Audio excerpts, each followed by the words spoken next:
corriente, volumen tidal, espacio muerto anatómico, espacio muerto alveolar, capacidad residual funcional, ventilación alveolar. Esos fueron los primeros conceptos que partimos y que tenían que aprenderse porque van a ser ocupados a lo largo de toda la clase. Después pasamos al concepto que se llamaba surfactante pulmonar, después vimos distensibilidad, histeresis y capacidad pulmonar total. Y ahí quedamos la semana pasada. Entonces, lo que muestra esta diapositiva es un concepto que tiene mucho que ver con algo de cardiovascular, pero acá estamos hablando de otro sistema. Este concepto se llama resistencia.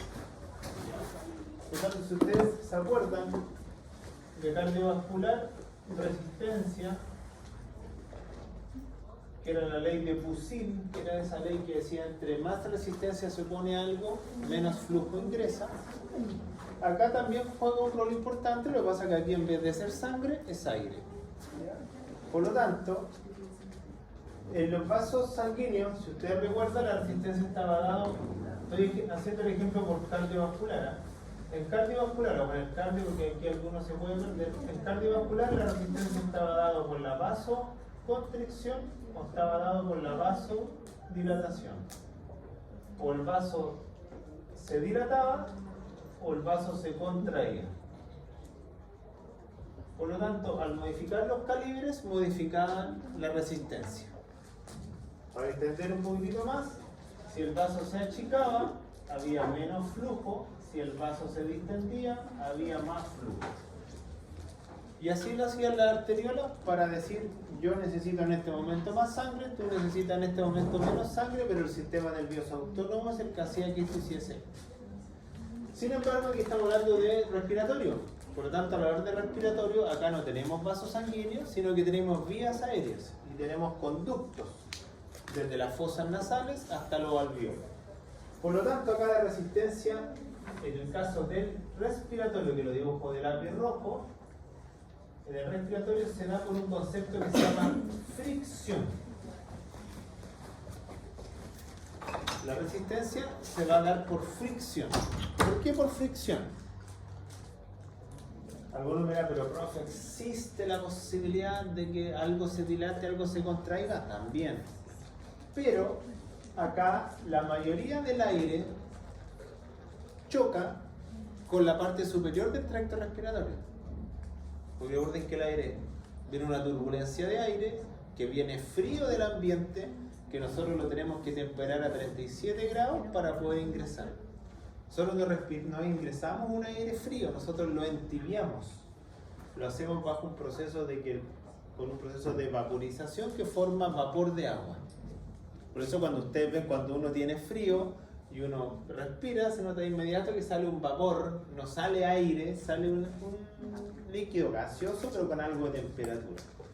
Por lo tanto, cuando el aire ingresa por el tracto respiratorio, cuando el aire hace este proceso de ingresar, va chocando con las paredes de cierta estructura anatómica. Va chocando con fosas nasales, conchas nasales, o endoturbinaria, pasa por laringe, tráquea, bronquio, bronquiolo, alveolo. Y todas esas partes van achicándose y van teniendo tamaños diferentes, paredes diferentes. Por lo tanto, lo que muestra ahí es el grado de resistencia que se le pone al aire por fricción. Y sale por porcentaje, ¿cuál es el aire que tiene mayor fricción? Entonces, si ven el dibujito del caballo que está puesto en la imagen de arriba, quien le ofrece más resistencia al aire por fricción es la cavidad nasal, la faringe y la laringe. El 50-70% de la fricción, o en ese sector, se ofrece esa resistencia. Por eso a nosotros nos llama muchísimo la atención. No sé si ustedes sí, pero cuando uno tiene las narices tapadas con secreción, con algo, nos cuesta demasiado respirar. Porque si ya le ofrecemos una resistencia en 50 y 70 en condiciones normales, imagínense en condiciones patológicas lo que debe costar respirar si uno tiene secreción en la cavidad nasal. Por eso cuando uno tiene las narices tapadas, lo que hace inherentemente es respirar por la boca. Hay algunos que les cuesta hasta hablar de tanto, y más encima también nos cuesta mucho más si estamos resfriados y además queremos comer. Porque estamos ocupando la cavidad bucal para respirar, pero no la queremos ocupar para comer, entonces ahí uno empieza a gatear a veces tos, o empieza a ahogarse, o empieza a generar otras cosas. Por lo tanto, la fricción, en un 50-70% de fricción se hace en la cavidad nasal, faringe y laringe. Sí. Pero porque recuerden que estas partes, por más que tengan anatómicamente ciertas características, yo no puedo dilatar tanto la laringe, no puedo dilatar tanto la faringe, pero sí puedo dilatar los hollares. Ustedes ven a los animales cuando tienen problemas para respirar, sobre todo un caballo cuando hace ejercicio, ven claramente cómo dilata el hollar cuando está respirando, y ahí claro, ahí puede generar una menor resistencia, pero son resistencias que son casi siempre casi fijas, ¿ya? Porque acá ninguna de estas partes tiene músculo liso tanto. La faringe es una estructura que está en la cavidad oral al final, la laringe tiene cartílago, tiene músculos cricoaritenoideos, y la cavidad nasal lo único que puede hacer es dilatar los hollares, pero no puede hacer nada más. Por lo tanto, no es como otros vasos sanguíneos, que el vaso sanguíneo puede hacer así o así. Tiene capacidad de adaptarse a eso. ¿Se entiende, cierto? Después tenemos la tráquea, que es un tubo cartilaginoso que tiene anillos y que le ofrece una resistencia de un 40%. Mucho menor a la parte anterior. Pero si ustedes empiezan a separar hasta aquí, tracto respiratorio superior sería el calipsito hacia arriba, tracto respiratorio inferior sería el rojo hacia abajo. O sea, se le ofrece mucha más resistencia en la parte vía aérea superior. Por eso una persona que tiene hay gente que no sé, si ustedes, personas de edad, a lo mejor van al examen y dicen tienes neumonía, y ellos no tienen ni idea que tienen neumonía. O no les cuesta respirar con la neumonía porque obviamente no tiene fricción por acá, o sea, no tiene tanta resistencia, el aire ingresa igual. Pero no les cuesta tanto o no se dan cuenta que tienen neumonía, ¿sí? O bronquitis, porque lo gatillamos con tos, pero no manifestamos nada. Cuando nos falta acá, se nota demasiado, ¿sí? Tráquea 40%, bronquios 40%, bronquiolos 20%. O sea, a medida que voy acercándome a la unidad alveolar que está acá, que es la que va a intercambiar la resistencia por fricción, va disminuyendo. Imagínense si fuese alta en el alveolo, estaríamos jodidos, no podríamos ni siquiera respirar, porque se va perdiendo. Se entiende que se va perdiendo, ¿cierto? Resistencia por fricción es esto, que el aire está ingresando, pero alguien le pone una posición para que el aire vaya avanzando. Y eso es la misma disposición anatómica del tracto respiratorio. ¿Qué es lo otro que uno puede extrapolar de esta imagen? Lo que podemos extrapolar son estas dos cosas, porque ustedes farmacológicamente, y los animales y las personas farmacológicamente, sí podemos cambiar la resistencia por fricción de estos dos componentes, bronquio y bronquiolo. El bronquio, usted tiene que haber aprendido en histología que tiene cartílago, y el bronquiolo que no tiene cartílago, sobre todo el bronquio, tiene receptores de elasticidad. Por lo tanto, el bronquio sí hace eso, contrae o dilata. Por eso los que tienen asma, ese puff que ustedes toman no es para los hollares, no es para la laringe, no es para la tráquea, es para los bronquios. Entonces el bronquio, al broncodilatarse, disminuye su resistencia. Por lo tanto, va a permitir entrar más aire. Por eso las personas que tienen asma le empieza a generar una crisis asmática, le está faltando el aire, se están casi como asfixiando. El puff, bronquios dilatados, y por lo tanto esta resistencia se va disminuyendo y va entrando más aire. Porque son los únicos sectores del respiratorio que tienen músculo liso. Y ese músculo liso, como ustedes saben, es involuntario y es el mismo que tiene los vasos sanguíneos y que permite que uno modifique calibres. ¿Se entendió? Por lo tanto, el resumen, lo repito, el aire cuando ingresa, repito, entra por una temperatura fría. Y eso cada vez más frío de acuerdo a la temperatura ambiental. Por lo tanto, cuando uno quiere respirar, tiene que darle temperatura, pero el aire no ingresa como un flujo así. Para que se entienda, el aire va ingresando y va perdiendo velocidad y por ende también va perdiendo flujo cuando hace roce con las diferentes cavidades que tenemos en el tracto respiratorio. Por eso hay animales que a veces tienen patologías tan severas, Escucha, que tendría que mostrar una foto de otra clase, pero lo muestro igual para que les quede claro. Por ejemplo, este chanchito que yo voy a mostrar, que es del otro ramo que yo hago, los de tercero. Miren este chanchito que vamos a ver esta patología. Llevamos también el respiratorio en ese curso. O sea, ya lo terminamos, vamos en hígado ya, vamos en la 8. Ahí está. Miren este chanchito que voy a mostrar aquí. Y van a darse cuenta que la resistencia por fricción ahí está totalmente ausente. Miren este chanchito. Ese chanchito, esas son sus conchas nasales o su endoturbinaria, no sé cómo se las pasaron. Esas son las normales. Pero este chancho por una enfermedad bacteriana, la bacteria le destruye las conchas nasales. Entonces, miren la resistencia. Aquí existiría el 50-70% por fricción aquí. ¿Se podría entibiar el aire cuando ingresa? No. Entonces, esa es la funcionalidad que tiene el sistema respiratorio al hacer resistencia, es hacer que la velocidad sea más lenta y además que nos permita poder termorregular o calentar ese aire. Este chanchito no tiene ninguna posibilidad. ¿Se va a morir por esto? No. Pero todos los microorganismos que entran y la temperatura del aire que va a ingresar va a ser muy fría. Y el flujo del aire va a ser muy intenso. Y un aire cuando ingresa es como una bombita de agua. Cuando un aire ingresa a una bombita va a distender las paredes de alguna estructura y no tiene más riesgo de que haya una destrucción. Este chanchito, por más que se vea, porque clínicamente o sea, eso es una lesión, pero el chanchito se ve así. Se le desvía el tabique nasal, como que se le desvía la nariz para el lado afectado. ¿Qué hace la gente? Lo tiene que sacrificar, no tiene otra opción. No es, o sea, lo sacrifica por un tema productivo. Este animal va a tener neumonía toda su vida.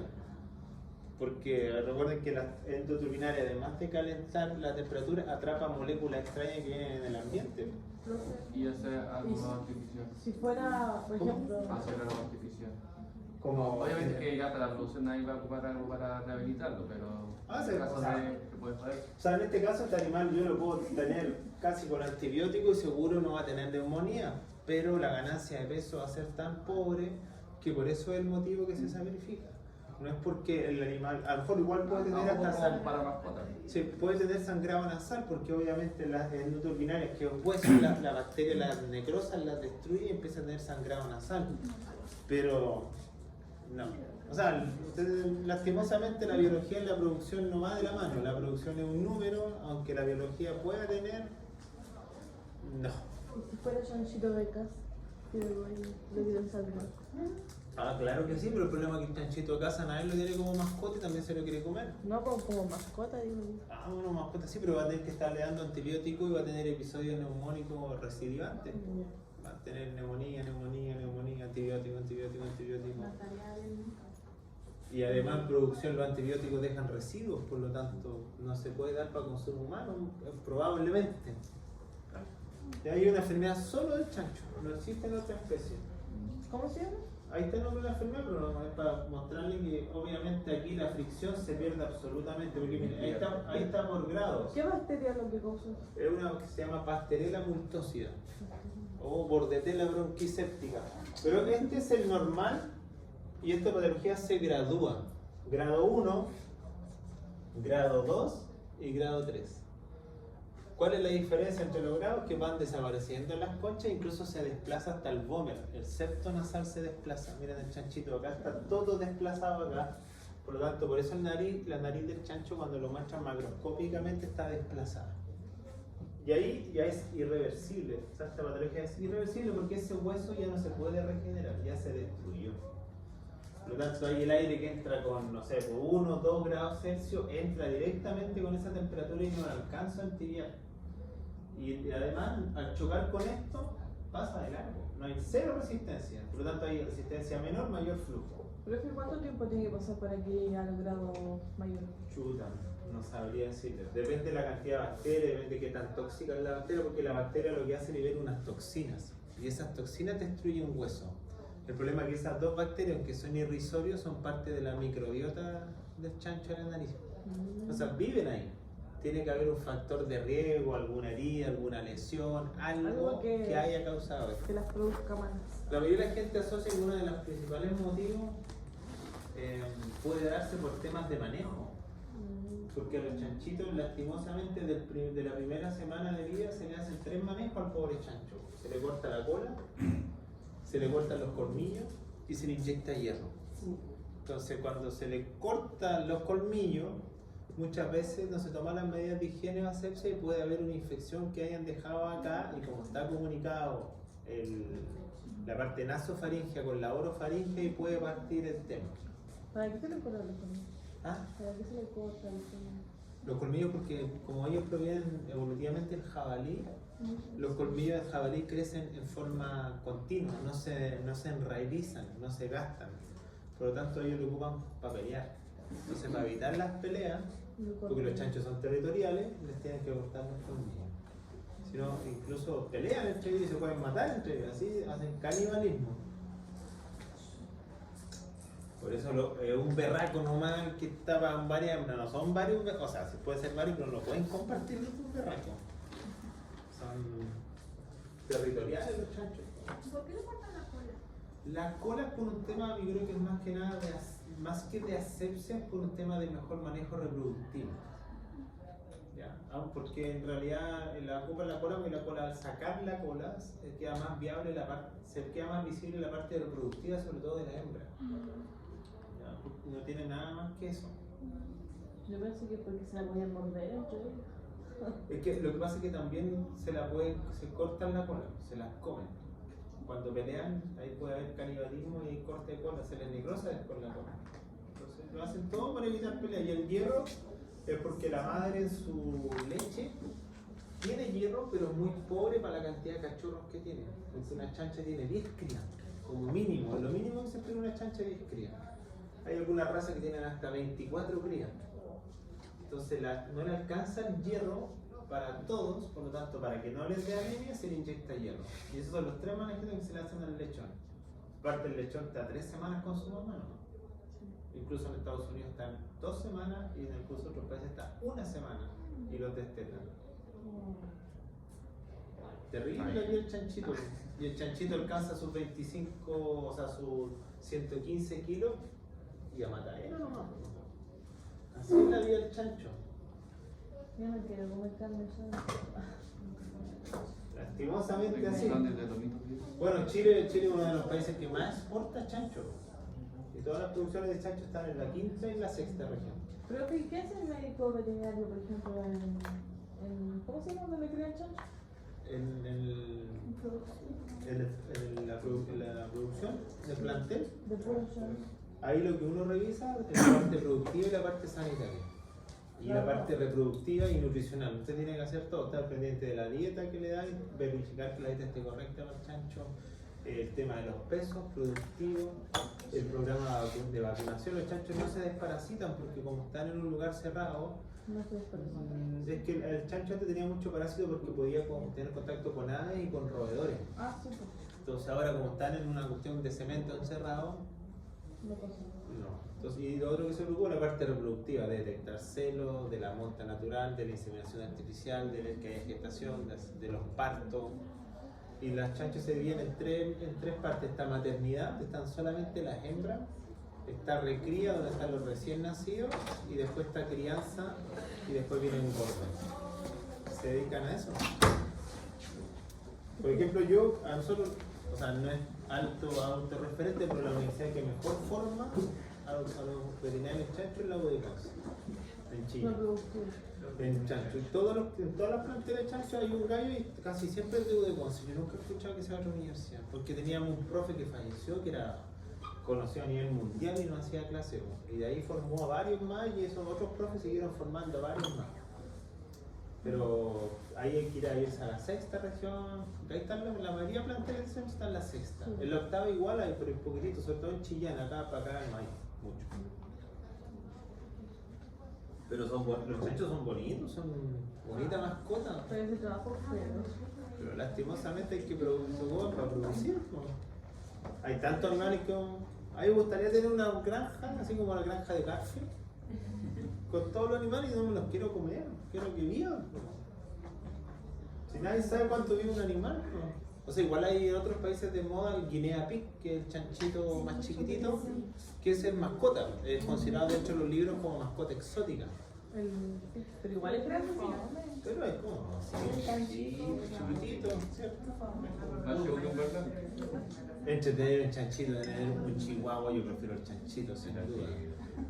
No, que te guste un gritona chica que chora, que muerde, como no. En el campo de mi abuelo había un chancho que se crió como un perro. Tú dices los chanchos, todos Y lo llamaban por el nombre y el chancho venía como fuera un perro. yo hacía clase en la Universidad del Alba y hay unas 2 niñas que adoptaron una chanchita y la llevaban a clase. Como un perrito. Como un perro, andaba con su corral, la llevaba, andaba con pinche, se llama Piggy, no, Piggy, no sé, Winnie, no sé, y ahí andaba. Como una mascota. Sí, es que nosotros creemos que los animales, lo único inteligente es el perro y el gato. Los otros animales son más inteligentes que el perro y el gato. ¿Cómo? Los animales de granja, el chancho. ¿De granja? Ya no sé. No, esto la. Yo creo que las gallinas son más Y inteligentes. las cabras. Las gallinas. No, o sea, los chivos. No, gallinas son bacanas. Yo hay siempre una parte que un veterinario que es amigo de mi suegro, que es mucho mayor que yo, que ellos tienen una gallina hace 10 años, un gallo. Y el gallo, nosotros estamos comiendo, el gallo está al lado de nosotros. Yo el gallo lo llamo y el gallo se pone aquí. Y le hago cariño como un perro. Pero, pucha, así deberían ser los animales, pero lastimosamente hay que comer. Si no tenemos otra proteína que no sea de origen animal. Bueno, ya va a existir ¿cómo se llama?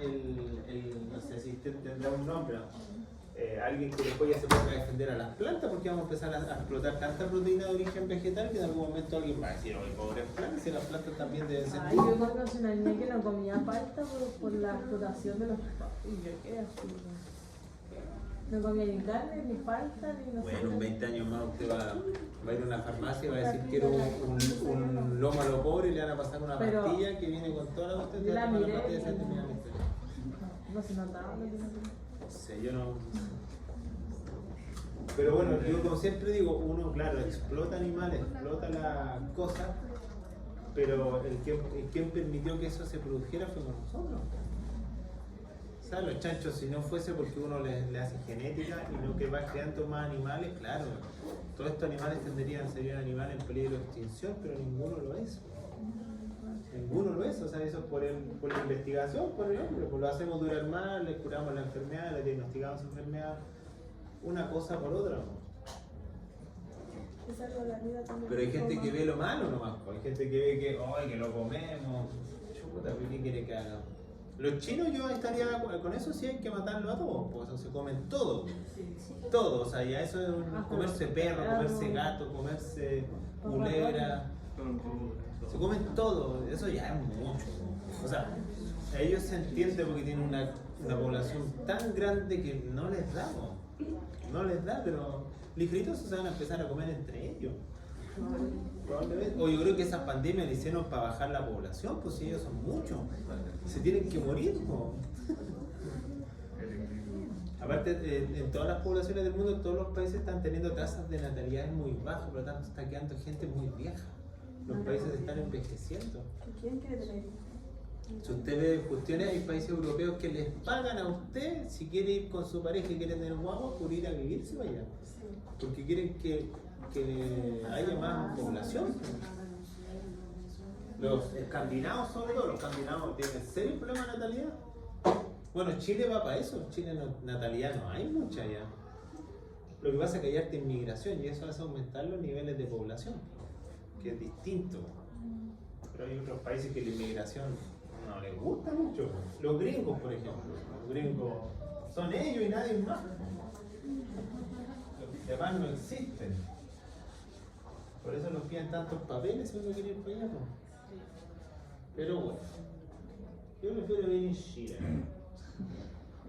Entonces, como estaba mostrando recién, dijimos que la fricción es la resistencia que dan las estructuras anatómicas con sus diferentes tamaños, diferentes diámetros, diferentes conformaciones y le van quitando fuerza al flujo, velocidad y le van permitiendo generar temperatura. La mayor resistencia por fricción está en la parte superior y es cada vez que voy llegando al alveolo va disminuyendo. Entonces acá está lo que yo mostraba anteriormente, que alguno dirá, pero profe, ¿cómo va a ser la cuestión? Y aquí está lo que yo dije, dije bronquio y bronquiolo son lugares donde yo puedo modificar la resistencia. Y esa modificación de resistencia está puesta en la diapositiva. Y que, pucha, yo perdí el puntero este.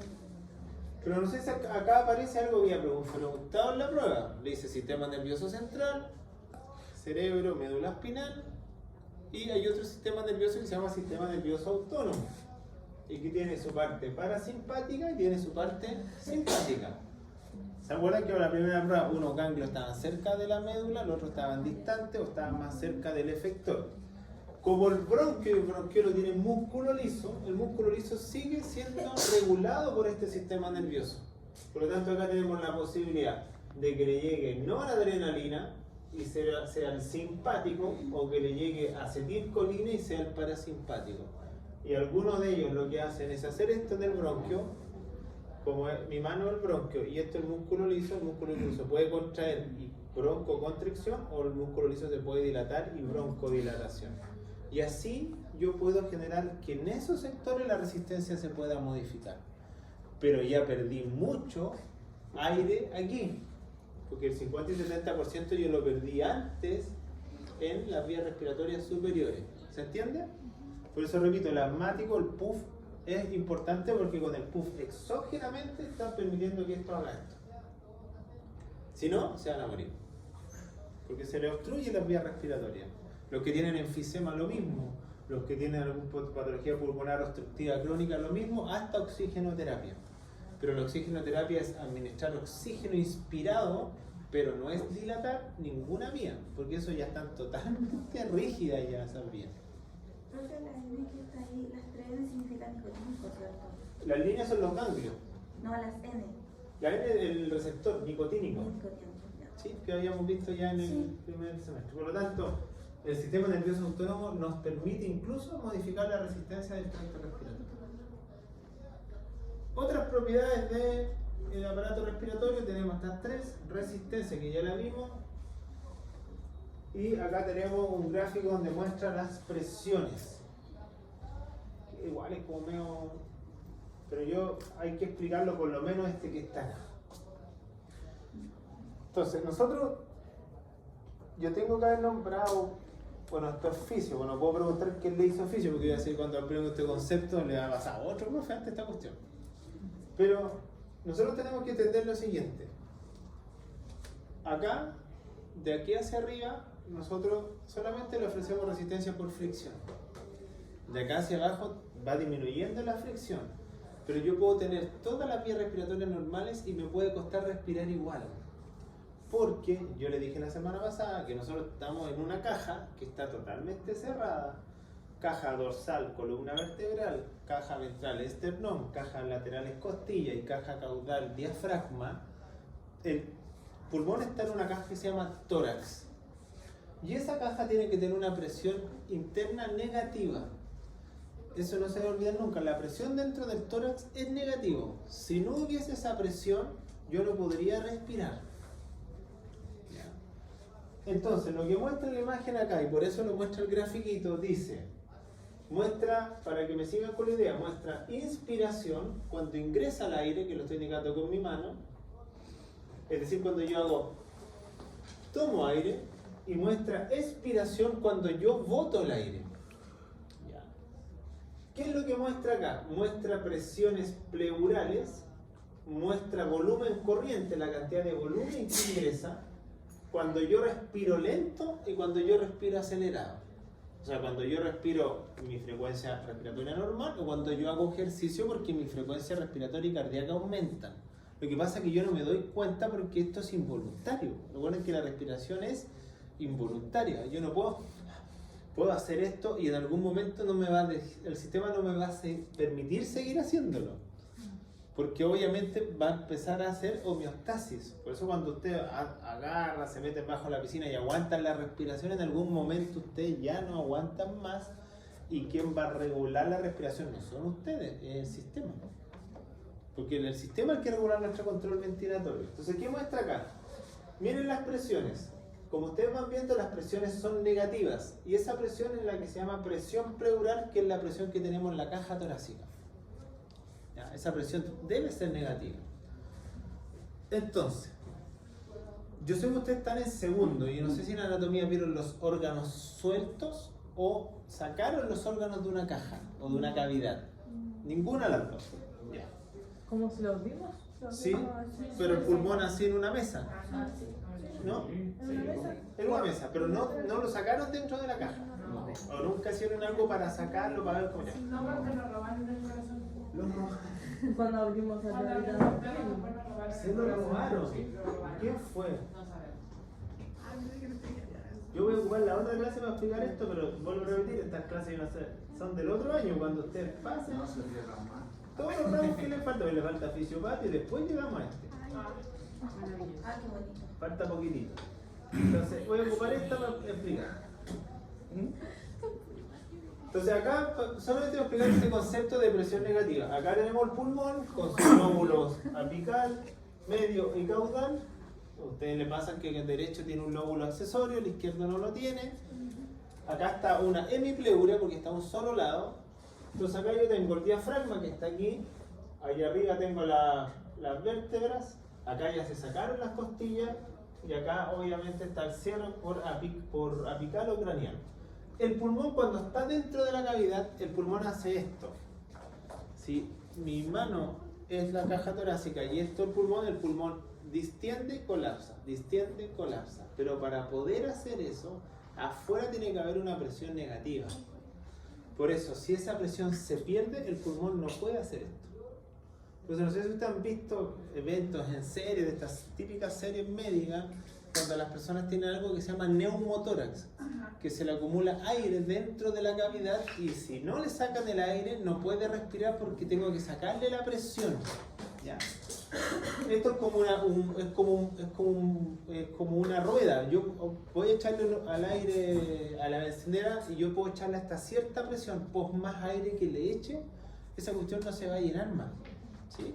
Entonces, ¿qué es lo que muestra la imagen? Y las flechas son las que quiero que se fijen. Que lastimosamente ahí el data queda muy arriba, pero si yo veo las flechas que están, no sé, ahí está, ahí está.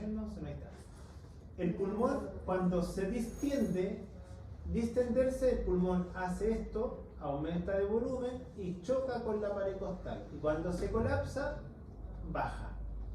Entonces cuando yo respiro, la primera parte distiendo, yo capto el aire y hago así. Mi pulmón está aumentando y está chocando con la pared costal. Yo boto y al botar el pulmón colapsa y se separa de la pared costal. ¿Se entiende? Entonces, en una persona común y corriente, un animal común y corriente, afuera de todo eso hay aire. Y esa es la presión pleural negativa.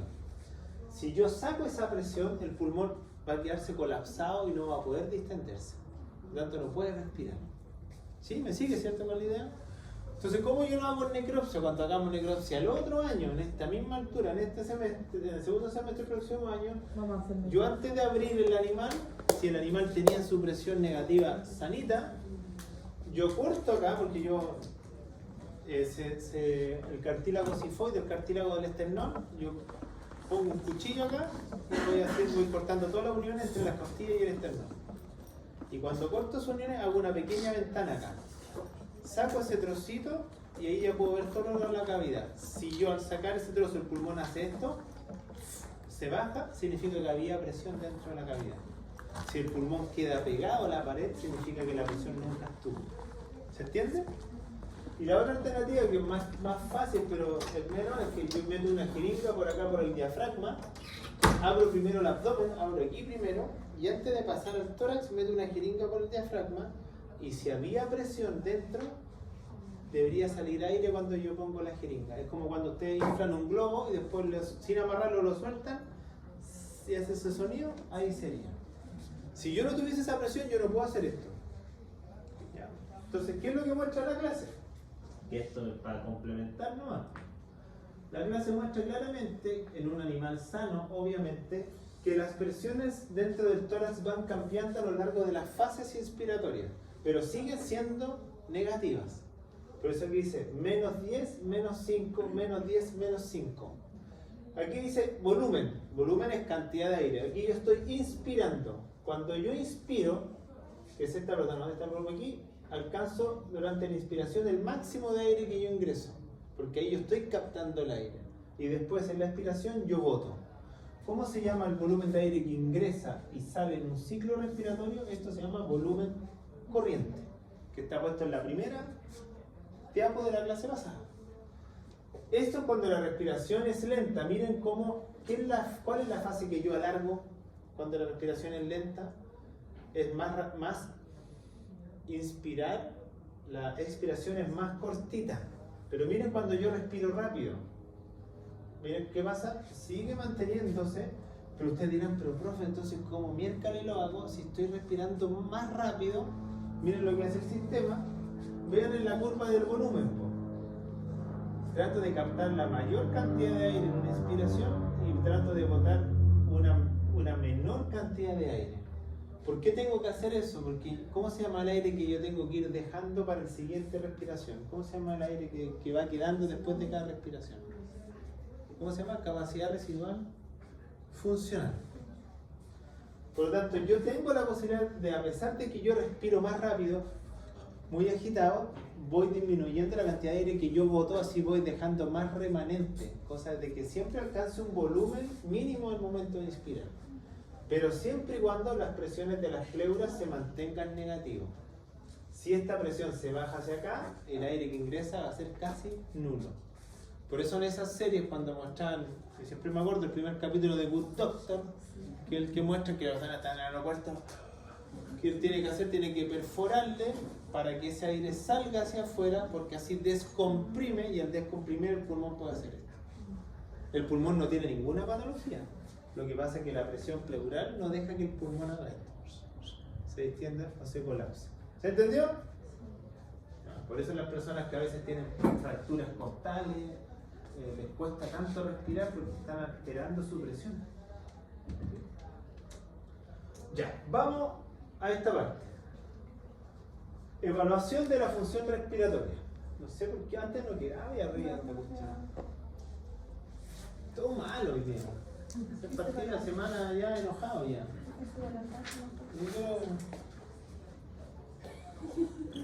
Se ve muy chica, hoy está muy chica. Entonces, cuando yo quiero,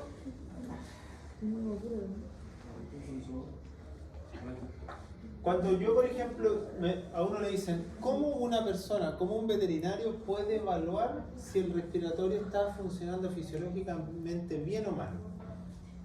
Y cuando uno empieza a buscar literatura de eso, el veterinario es súper pobre lo que hay. En medicina humana hay muchísimas. Estas son las tres grandes categorías de que yo puedo evaluar si el pulmón está bueno o malo. Van a haber algunas de ellas que nosotros no las podemos llevar a cabo como veterinarios, pero en nosotros sí las pueden llevar a cabo. La cuestión es súper sencilla. Usted dirá, ¿pero por qué, pues, profe? Porque yo al perro no le puedo decir inspira profunda, bota forzado. O sea, como yo no le puedo decir a un animal que modifique su patrón y él obviamente no lo va a modificar, porque usted cuando van al médico uno se aburre y medio respira profundo, bota forzado, aguanta, bota. Claro, él está evaluando estas propiedades, pero en un perro yo no puedo hacer absolutamente nada. Igual yo se las voy a nombrar cómo se llaman esas pruebas por cultura general y vamos a ver cuáles son las que yo puedo hacer en el perro. Entonces vamos con las propiedades mecánicas del pulmón. Estas son las propiedades mecánicas del pulmón. Yo pudiese medir eso. Ustedes dirán, pero esas palabras ya las vimos. Claramente sí. Entonces yo podría evaluar cuánto aire está quedando después de cada respiración. Podría evaluar cuánto es la cantidad de aire que ingresa y sale en una respiración. Podría saber cuánto aire bota por minuto un paciente. Podría saber cuánto el volumen que no se intercambia, el que ingresa y no llega al alveolo, y podría saber cuánto es el aire que yo estoy ventilando. ¿En un perro puedo hacer eso? No. Pero en un animal, en una persona sí, porque en la persona yo puedo ponerle dos herramientas, que uno se llama espirómetro y el otro se llama flujómetro. Con el flujómetro yo mido volúmenes que van ingresando, con el espirómetro yo mido volúmenes que van saliendo. Pero en veterinaria yo no tengo flujómetro ni espirómetro, no lo ocupamos. ¿Ya? Por lo tanto, no puedo hacerlo. Además, tienes que considerar que el gato cuando se estresa modifica su frecuencia respiratoria por efecto del sistema nervioso autónomo. O sea, nada de lo que me está diciendo que es sano, porque a lo mejor está agitado y está respirando con taquipnea, pero por un tema de estrés. Entonces, esto en personas yo las puedo medir, sí, con flujómetro y aspirómetro, que son máquinas especiales que miden cuánto aire, incluso ellos le ingresan el aire y van contando cuánto aire está quedando dentro del interno. ¿Veterinaria? No. Lo único que yo puedo saber de veterinaria es la letra F que está ahí. Porque la letra F que está ahí es la frecuencia. Lo único que yo puedo agarrar con el fonendo es verle la frecuencia al pobre perro. ¿Cuántos ciclos respiratorios por minuto tiene? Nada más que eso.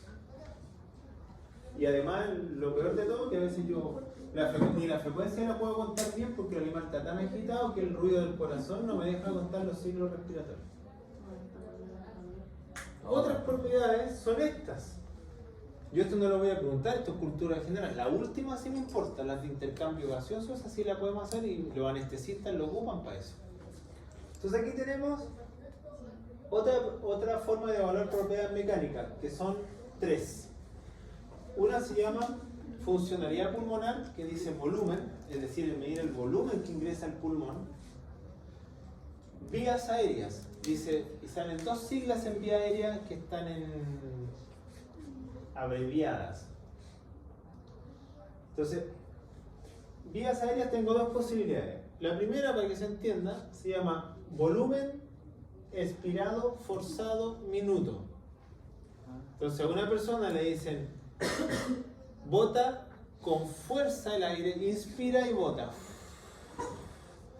Y cuando bota el aire, miden el volumen y además de medir el volumen, miden la presión con la cual él bota ese volumen. Por lo tanto, tenemos volumen expiratorio forzado minuto o presión expiratoria forzada. Pero eso se da con una expiración profunda y que obviamente yo a un animal no le puedo decir que haga esa expiración. No sé si tiene algún perro que haga eso, puede existe un perro. Uno nunca sabe. Hay perros que van a comprar bebida al supermercado, hay perros que uno los manda cuando muestran eso. Hay perros que detectan, son sabuesos y detectan drogas, ¿por qué no se les podrá enseñar algo? Pero vuelvo a decir, esto es, ve lo que es vías aéreas, no pulmón, vía aérea, esta parte de aquí hacia arriba. ¿Cuánto es el volumen que yo boto en un minuto forzadamente y cuánto es la presión que yo hago para botar ese aire? Y por último tenemos ver la elasticidad que se obtiene al hacer una relación entre el volumen que ingresa y la presión. Eso en veterinaria no se hace, en medicina humana sí, por eso las personas que le mandan a hacer test de esfuerzo, si el test de esfuerzo sale bien cardíaco, le mandan a hacer después exámenes respiratorios para ver si el problema de respiración que tienen no es de origen cardiogénico, sino que es de origen respiratorio. De ahí, de esta para perro, nada, nosotros no podemos hacer absolutamente nada. A lo más, nosotros lo que hacemos, y disculpen esto, pero lo que hacen los veterinarios cuando están anestesiando, algunos le ponen en el ollar un trocito de algodón. Porque el perro cuando está anestesiado, le ponemos un trocito de algodón fuera y el algodón se va a ir moviendo cada vez que el animal bota aire. Y ahí voy viendo más o menos cómo va su ciclo respiratorio también. Algunos yo lo he visto, algunos que hacen eso. Esto tampoco lo podemos hacer nosotros. O sea, este sí se podría hacer, pero rara vez se hace, que se llama ¿cómo están los músculos respiratorios? Y ustedes aprendieron en la clase pasada que nosotros ocupamos el diafragma, lo intercostal externo, para respirar, inspirar y lo esternocleido no sé cuánto, y que botamos con los intercostales internos y con los abdominales. Entonces yo podría hacerlo a los animales y a nosotros mismos algo que se llama electromiografía. Es ver cómo está la contracción muscular, el potencial de acción de los músculos que participan. Y eso se hace midiendo lo que se llama presión inspiratoria máxima, donde mejor se ven los músculos, donde más participan en la expiración. Entonces nos tendrían que poner como una especie de electrodos en los intercostales, en el diafragma y en estos músculos que están acá, y cuando yo inspiro, ver cuál es la presión que hacen los músculos para respirar. Porque ustedes tienen claro que si un animal tiene una fractura costal, tiene una ruptura diafragmática o tiene un problema acá, le cuesta respirar. Esas son otra prueba que se llama presión inspiratoria máxima, pero ve la presión que hacen los músculos. No es ni de volumen ni de presión de aire, es la capacidad del músculo para funcionar. Son electrodos que se ponen en el músculo y la técnica en español se llama electromiografía.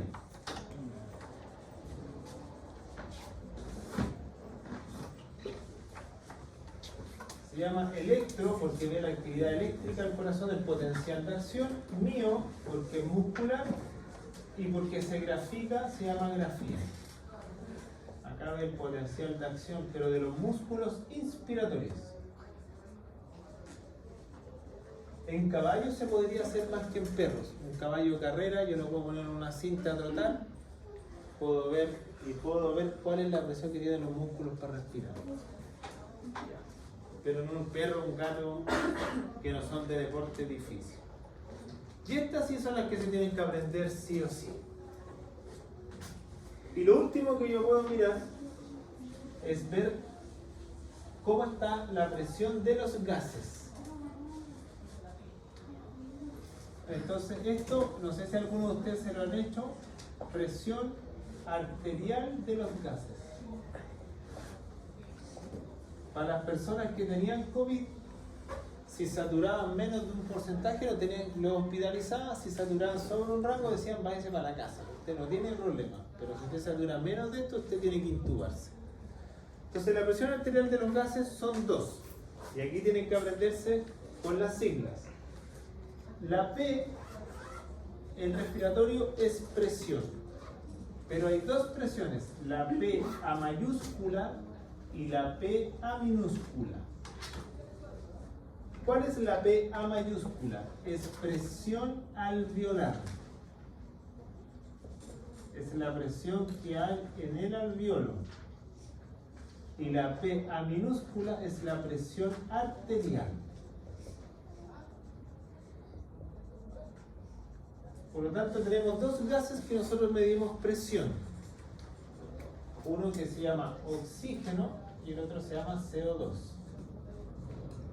Por lo tanto, si ustedes han visto sus prácticas básicas o en su práctica intermedia o trabajan en clínica y ven que llega un anestesista con una máquina inhalatoria y el anestesista ustedes lo ven, está todo el rato parado y tiene un monitor que le está sonando cada cierto tiempo, él no está ni al lado si el perro en la cirugía va bien o va mal. A él le importa que el perro mantenga su patrón anestésico y que esté saturando bien los gases.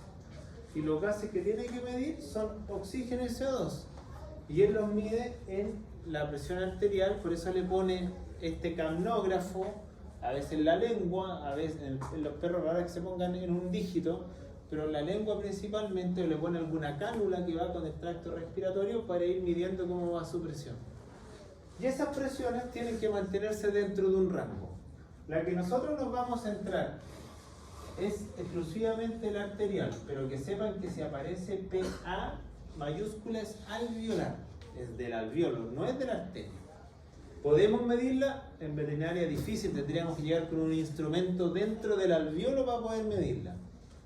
Por eso acá lo hacemos en una vena nomás, arterialmente. Entonces, ¿cuáles son las presiones normales arteriales de oxígeno y CO2? Se las tienen que aprender porque la prueba va a estar preguntada. De oxígeno es de 90 a 100 milímetros de mercurio. Y de CO2 es de 35 a 45 milímetros de mercurio. Esas son las presiones normales. Repito, presiones arteriales. Yo no estoy hablando de saturación de oxígeno, que es otra cosa que vamos a ver más adelante. Tampoco estoy hablando de presiones arteriales de sistólica y diastólica, porque nos falta el que se confunde también con eso. Esta es presión del gas. Del gas. Entonces, acá nos muestra en todo caso, no dice las presiones, pero aquí quiero mostrarle el grafiquito. El grafiquito le está soplando todo.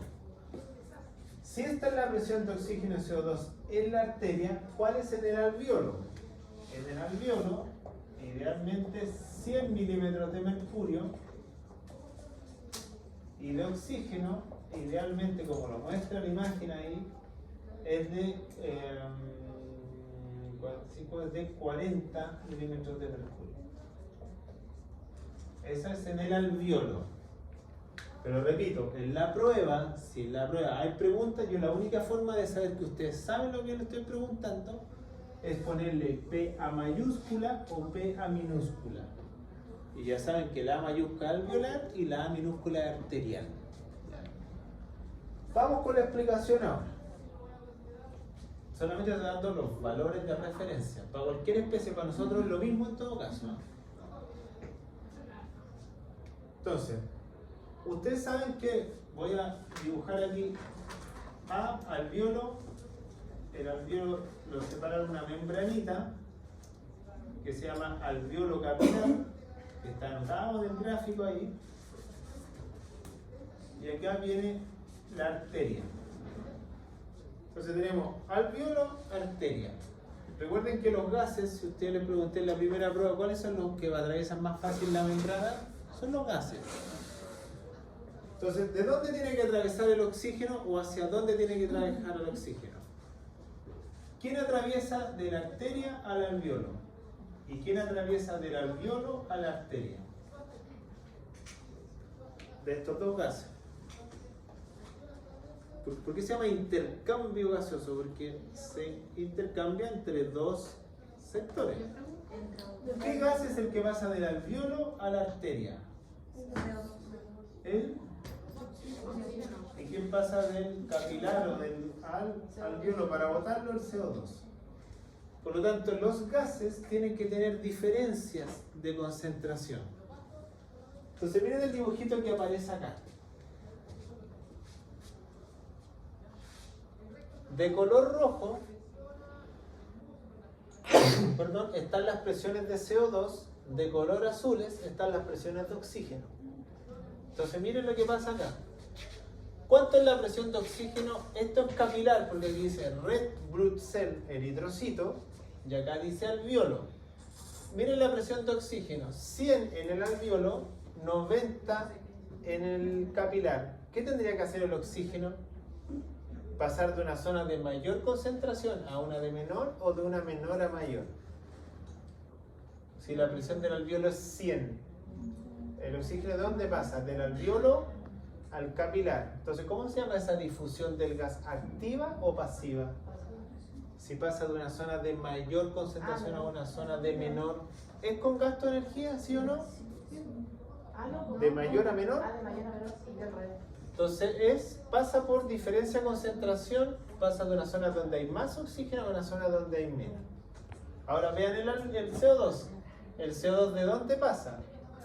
De una zona que tiene menor a una zona que tiene mayor. ¿Alguna idea? Pero profe, esto debería ser activo, gastar con energía, pero no es así porque como los gases difunden fácilmente por la membrana, son transportes pasivos. ¿Se entiende? Entonces, cuando yo agarro el instrumento en la arteria, yo estoy midiendo esto. Estoy midiendo las presiones dentro de la arteria de los dos gases que están anotados aquí.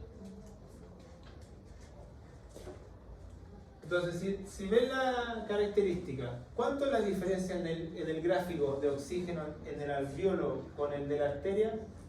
¿Cuánto es la diferencia de las dos presiones?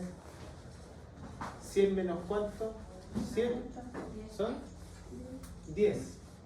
O sea, la diferencia de gradiente de oxígeno es 10 milímetros de mercurio.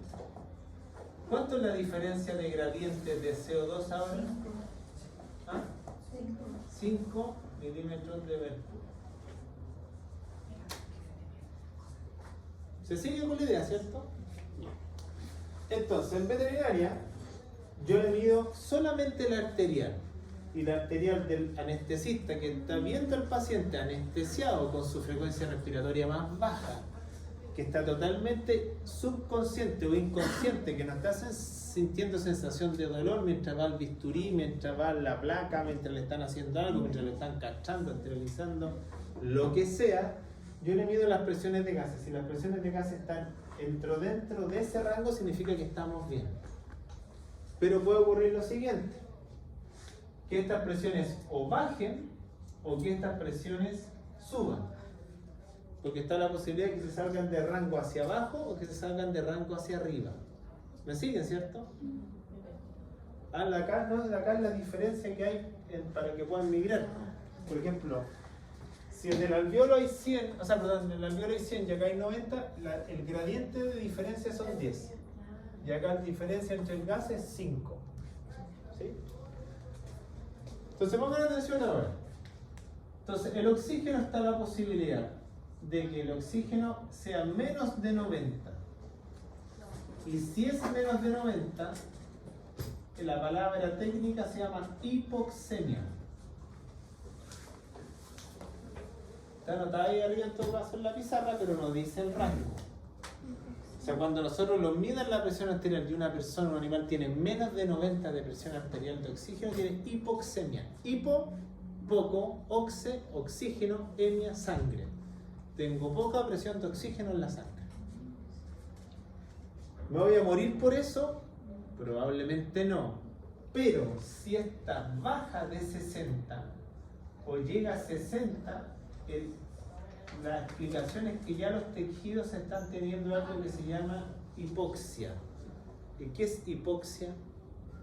Hipo, poco, oxígeno, pero en los tejidos. Significa que me está llegando poco oxígeno a los tejidos, porque recuerden que el oxígeno yo para qué lo quiero, para respirar, pero se lo tengo que dar a los tejidos.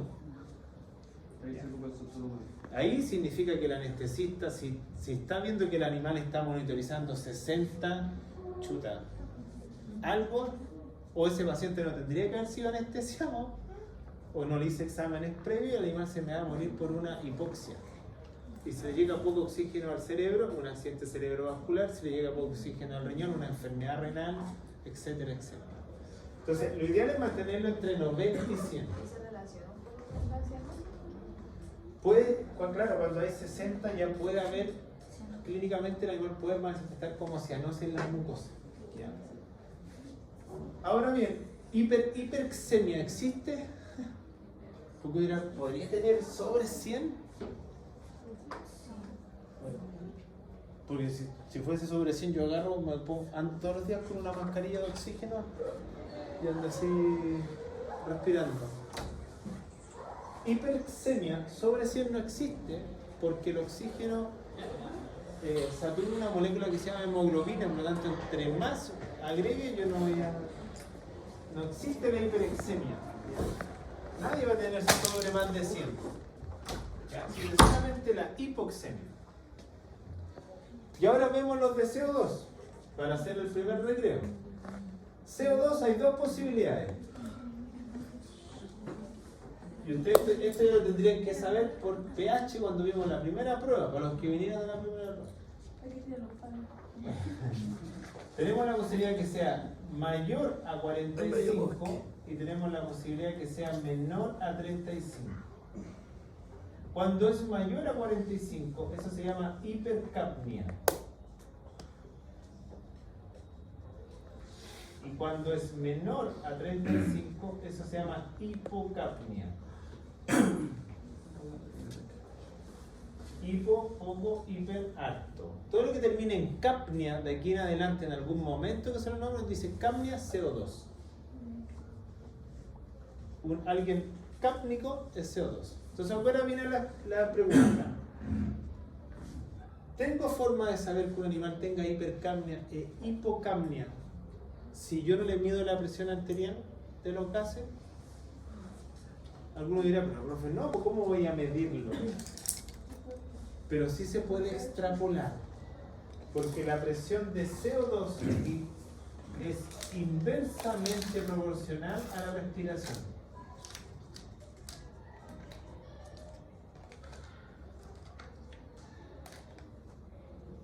A la frecuencia respiratoria. Es inversamente proporcional. ¿Qué quiere decir con esto? Si yo voy a hacer este ejercicio de hacer esto, yo voy a aguantar la respiración. Yo le empiezo a aguantar la respiración y mi presión de CO2 de inmediato empieza a aumentar. Porque no lo estoy botando. Si yo respiro muy agitado, muy rápido, estoy botando exceso de CO2. Por lo tanto, mi presión de CO2 en el interior va a ser más baja. Por lo tanto, un animal que está respirando muy poco está con hipercapnia. Un animal que está respirando muy acelerado tiene hipocapnia. ¿Ya? Y eso no lo olviden nunca. La presión del CO2 es inversamente proporcional a la frecuencia respiratoria. Entre más respiro, menos CO2 tengo. Entre menos respiro, más CO2 tengo. ¿Ya? Porque no lo estoy botando, lo estoy reteniendo. ¿Se entiende? Por eso cuando ustedes hacen ejercicio de aguantar bajo el agua, ustedes están haciendo un episodio temporal de hipercapnia. Le midiesen su presión y estarían sobre 45. Y un perro que viene a la clínica, que viene porque le hice caminar 10 kilómetros, por decir algo, a todo sol, y llega jadeando, yo le midiese su presión arterial de CO2 y la va a tener más baja porque está botando mucho CO2 porque está respirando mucho. ¿Cuál de las dos es la peor? Sin duda la hipercambio. Porque significa que estoy intercambiando poco, porque estoy reteniendo demasiado CO2 y el CO2 yo lo tengo que eliminar. Van a entender en la siguiente clase por qué es break y no es allá. ¿Se entiende? Entonces repito, hipercapnia, 2 puntos, hipoventilación, respirando poco. Hipocapnia, 2 puntos, hiperventilación. Lo que pasa es que ahí yo estoy refiriéndome a la frecuencia, no a la presión del gas. ¿Ah? Es inversamente proporcional. ¿Duda, consulta? Ya, ahora que diga una pregunta, ¿tengo una pregunta o no?